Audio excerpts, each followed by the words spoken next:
I'm sitting in my room watching TV, and then my mom comes in with a letter. The letter explains to us that this foreclosure process has started, and the house that we lived in for 25 years is like, we got to get out. As sad as I am to see this letter, and as very sad as my mom is to see this letter as well, I find it interesting that it also has an offer. And the offer in the letter is this: if we move out in 30 days with the house broom clean, we get a check for $8,000. Hmm. This means that there is a little bit of cash to start up something new or do something else or move somewhere else. That's enough for like 2 months rent and security in this area that we're living in. And at the same time of knowing this, I noticed my mom just can't get over the sadness. And me, I'm not even sure what to feel. I'm looking around my room and just saying like, where will this stuff even go? It's a lot of stuff. After 25 years living in a house, you wind up collecting a lot of stuff. It just so happens. But then I remember I did start renting an office about a year ago, an office right down the street that I used to record my music. So at the very least, I know I can go there. My stuff won't fit in there though. It's a lot of stuff. I wouldn't want my stuff in there. So my mind starts thinking of ways to get rid of it. And also I start thinking of like, where will my parents even go? I don't know. And then I went back to watching TV. And that's how life was just about every day. I think, man, we got to start moving. And then I watch TV. Next day, oh, we got to start moving. And then I watch TV or get online or do something else. It came down to about a week before that deadline they gave us to get a check for $8,000. And so I say, okay, we got to get started here. We got to get started here. By this time, my mom is taking out some stuff from her closet and start sorting through stuff, but it's nowhere near the pace we need to actually get out. So I say, Mom, I'm going to put up an ad on Craigslist for people to get stuff for free. And she's like, for free? I'm saying, Mom, that's the only way we can get this stuff out of here. You're getting a check if you can get it out. So whatever you need, you can buy back. As I'm saying this, I barely believe I'm saying this, but something came over me where I realized that this is the way to go. But my mom is like not comfortable with the idea. So I put up the ad anyway, and I start putting stuff outside. And almost with each thing that I bring outside, it's like, no, no, no, no, no. Okay. No, no, no. Okay. And as I'm putting stuff outside, people are coming to grab stuff. There was this one uh this is one incident where this is among the things that I was not, I guess, allowed. Okay, well, I will say this. There's a couple of things that I wanted to take outside, and my parents are like, no, no, don't take that, don't take that, don't take that, don't take this, don't take that. I guess their plan was to put it in storage somehow until they get a new place. I'm not sure what their real plan was, but I know that it was lots of attachment involved in these things. There was one incident where I had the vacuum cleaner outside, and someone who saw the picture on Craigslist drove all the way from Union, a half hour drive, just for the vacuum cleaner. And as she showed up, I'm like, oh, the vacuum cleaner? Here it is. But my dad rushed in and said, no, you're not giving her that vacuum cleaner. I'm saying, I said, Dad, she came here from Union. Like, where are you going to put this? He's like, I'm going to give it to one of my friends. Don't give her the vacuum cleaner. The woman who drove from that far away was very disappointed. She had her hands up like this, and she's like, "Oh, I came all the way from Union just for this. I need this." And my dad said, "No, you're not getting this." I feel bad for the girl. I feel bad for the lady here. And at that point, I knew it was going to be a hard, a hard move out, a hard move out because there's no plan to put this vacuum cleaner anywhere. There's no one in particular to give it to, and we have way more stuff than that. So as we're cleaning up and me attempting to give things away, yes, it moves slowly. And guess what? We missed the deadline. Thankfully, though, there was another deadline that if we move out within 14 days after that, we get a check for $3,000, which is something. It's not quite 8,000. So this time, my parents get a little bit more leeway here, a little bit more relaxed in giving things away. But it's still very sad for them. Like it's tearful. Like I can get it. I get it though. They immigrated from the USA to come to sorry, they immigrated from Haiti to come to the USA to build a life for themselves and for their children, for their family. And a lot of the life that they built is not only the house itself, but everything in the house, a functional place to live. And they were thinking that this is where they were going to live forever, or at least until the end. And to suddenly be faced with everything they've worked for just having to go away, not an easy thing at all. So the storage process begins. My mom finds a storage in the neighborhood, and we start moving stuff to the storage, including the vacuum cleaner.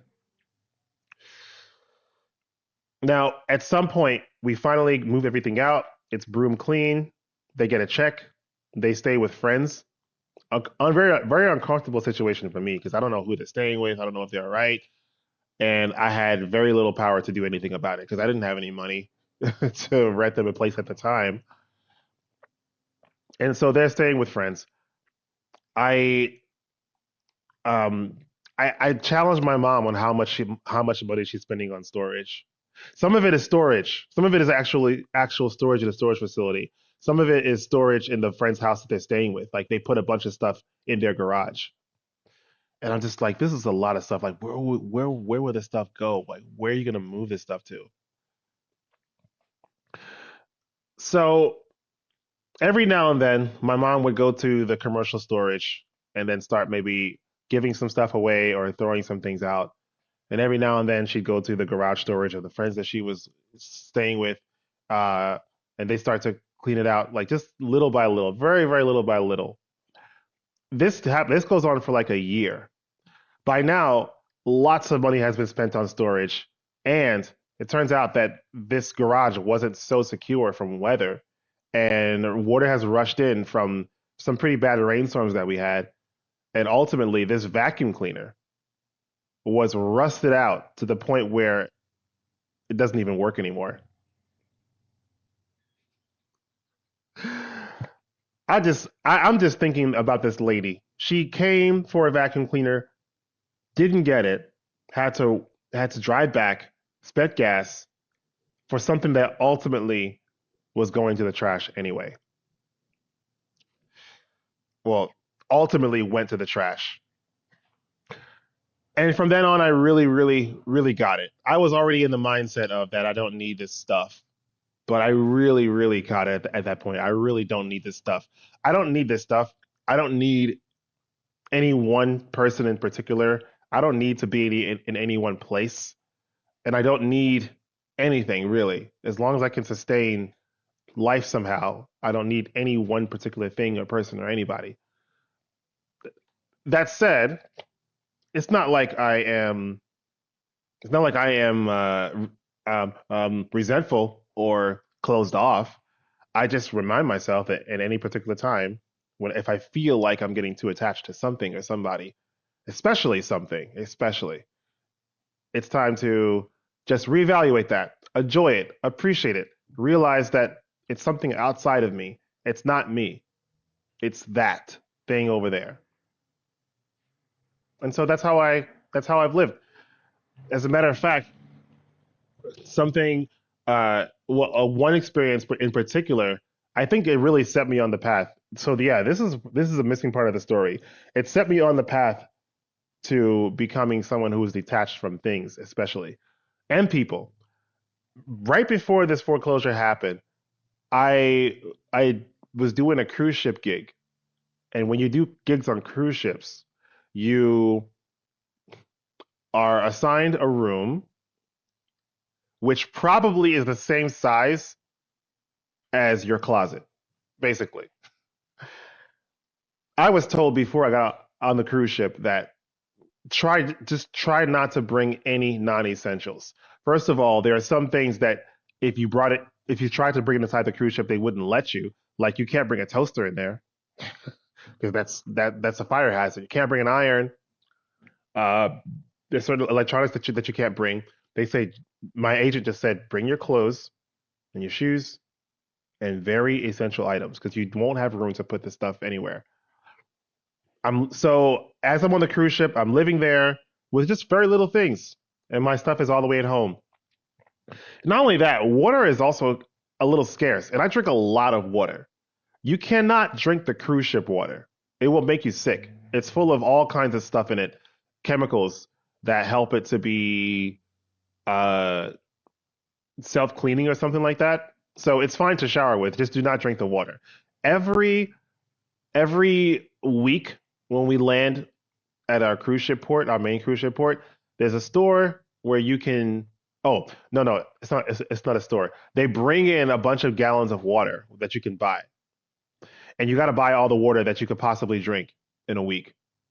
Because if you don't, then you're without water for basically the week. And you could try to drink like cruise ship water, but if the more you drink, the sicker you get. It's just not good for you to drink.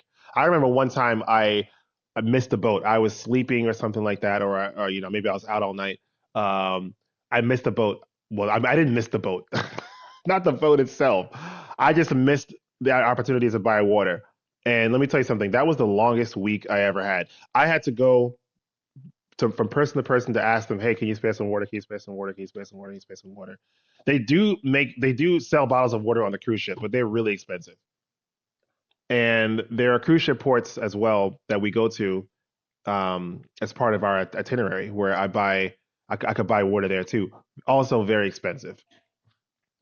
I never after that I never missed another opportunity to buy water at the cruise ship. So that's kind of where the detachment really started. It's on the cruise ship where you really couldn't have much. So by the time I came back home to a house that is going to be foreclosed on, I kind of already had the software to be detached. But my parents lagged far, far, far, far behind in that endeavor.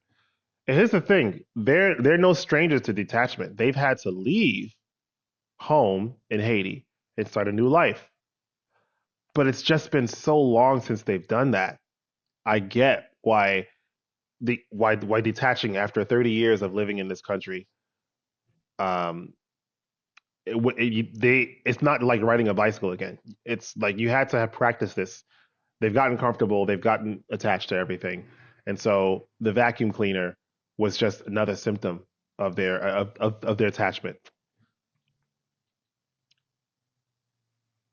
Fast forward to today, they moved out of state. My sister got a pretty good job at the time, so she was able to help them move and everything. And now we support them. They're fine. They're in a senior living apartment. They have pretty much all their needs taken care of, and they're just fine.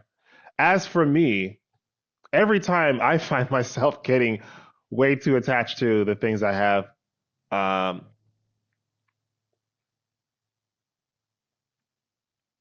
I just do an automatic evaluation that says, when is the last time you used this? Do you really think you'll use it ever again or anytime soon? If the answer is shaky, like I don't remember the last time I used it, or I'm not sure if I'm going to use it anytime soon, then the answer is just give it away. Because somebody could benefit from this. Somebody can benefit from this. And I think that's probably one one positive outcome of just being detached.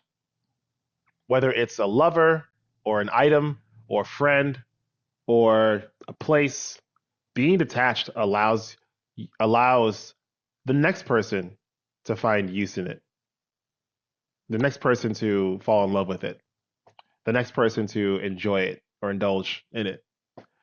So, yeah, I would say this lesson, it really started in the cruise ship, but that vacuum cleaner is really where the lesson shined. I still think about that woman every now and then. Maybe she has a vacuum cleaner now, or maybe she doesn't.